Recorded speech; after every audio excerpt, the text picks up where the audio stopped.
zanima Srbija in namreč Srbska agencija za privatizacijo je za 31. oktober napovedala dražbo podjetij, premoženja podjetij, ki se počnejo nekaj vlastnih slovenskih podjetij.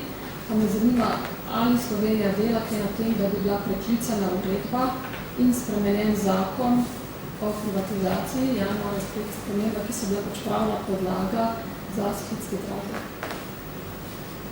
No, jaz upam, da ste seznanjeni s tem, kar smo počeli doslej. Mi smo dosegli, da je prišlo do, tako rečem, zamrznitve teh dražb. Dosegli smo to, da so bile te dražbe odpovedane.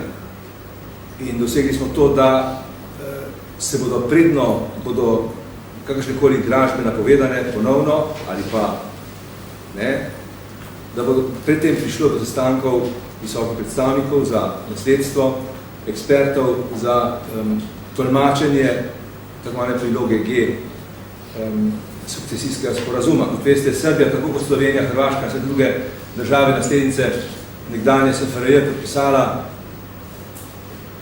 sporazum o nasledstvu in to prilogo G, v kateri je naročeno državam, da morajo skrbno čuvati, hraniti in braniti premoženje drugih republik, drugih narodov, firm iz drugih republik, pravnih oseb iz drugih republik nekdanje Jugoslavije. Tako da imamo na svoji strani poleg drugih inštitucij tudi seveda Srbsko ustavno sodišče in seveda tudi sedanjo srbsko vlado, ki zaveda, da je tukaj nekaj problemov. Zato je tudi minister Dinkić to stvar odpovedal. Zdaj imamo dovolj časa, se mi zdi, do oktobra, da se ti sestanki pač zgodijo in da se dogovorimo, kako naprej. Res pa je to, da problematika ni preprosta in da je tudi za marsikoga lahko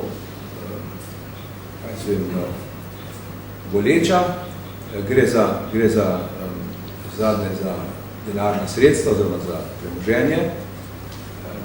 Tako kot smo Slovenci, ko rečem, čutljivi za slovensko premoženje oziroma premoženje slovenskih pravnih oseb v Srbiji, so tudi nekateri drugi občutljivi za svoje premoženje, morda tudi celo pri nas. Tako da je o tem treba resno govoriti.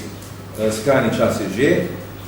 Obstajajo vsi mehanizmi, nažalost se v preteklih letih iz takšnih in drugačnih razlogov ti mehanizmi niso uporabljeni. Kot veste, imamo pri nas, ko zadeva te inštitucije, vse pač zakonito in ustrezno urejeno.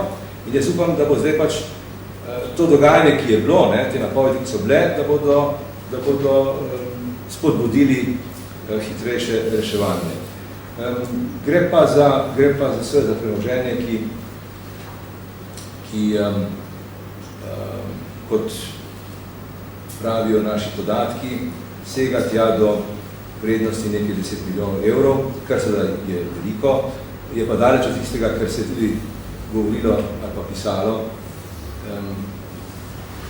namreč, da bi bilo vredno milijardo evrov temu ničemu. Gospod minister, ali datum sestanka že določen visokih predstavnikov? Dve stvari sta se zgodili v zvezi s tem. Eno je sklep slovenske vlade, da se dnevnemu redu tega sestanka doda tudi tema priloga G.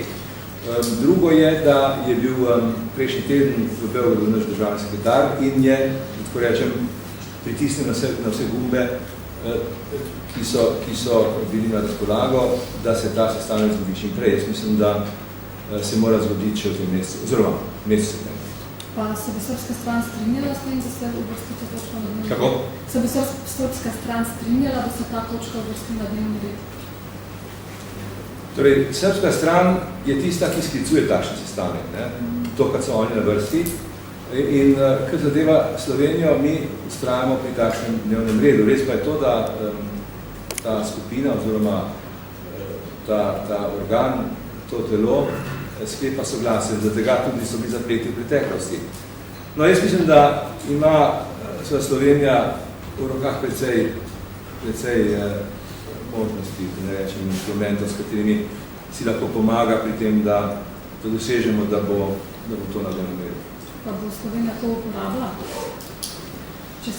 Če sem to rekel, najbrž mislim, da bo Slovenija pač opozorila na vse te, na alternative, recimo.